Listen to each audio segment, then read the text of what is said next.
Bon, justement, on parle d'hybride et moi je voulais un petit peu complètement expliquer un petit peu ce que c'est quoi l'hybride. Bon, on connaît un petit peu le terme, mais hybride dans le cacao, Hybride ou c'est clone, quoi? c'est Ou le même clone, mot, ça peut être très... c'est quoi les impacts?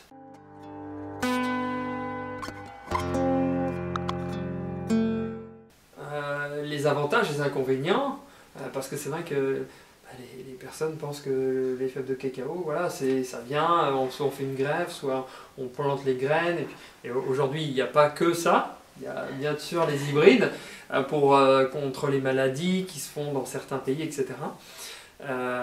Et puis, soi-disant pour pallier au manque de cacao, ça j'ai vraiment envie aussi de t'entendre là-dessus. Non, pour moi, il n'y aura pas de pénurie. Hein, donc... Voilà, mais non, bon... loin de là. Voilà, est-ce que tu peux me dire un petit peu, pour toi, l'hybride, qu'est-ce que c'est? Bon, vous avez des hybrides tout à fait naturels. Oui, bien sûr. Or, on sait que l'arbre à cacao, le cacaoyer, est l'arbre le plus infidèle.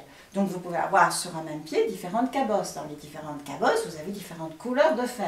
Oui. Donc, tout ça, c'est un mariage qui...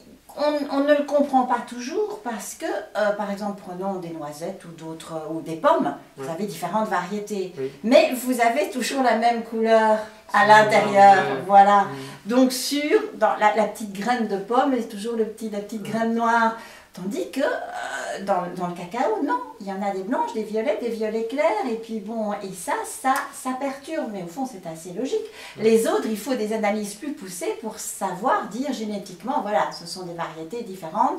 Déjà, le cacao, ça amplifie déjà la vie, c'est qu'avec la couleur, on sait déjà avoir beaucoup de choses. La couleur intérieure des fèves quand elles sont fraîches. Oui, c'est ça, c'est ce les cabosses peuvent avoir différentes passer par des passages obligés, qui est la couleur verte, et varier de différentes couleurs.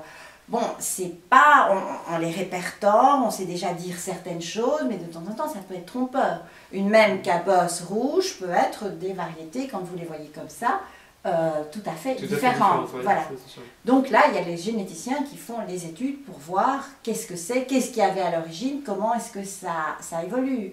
Donc, quand moi je parle d'hybrides hyperproductifs, ce sont des hybrides qui ont été en fait faits par l'homme, donc des mariages provoqués pour avoir des grosses cabosses, que ce soit résistant aux maladies.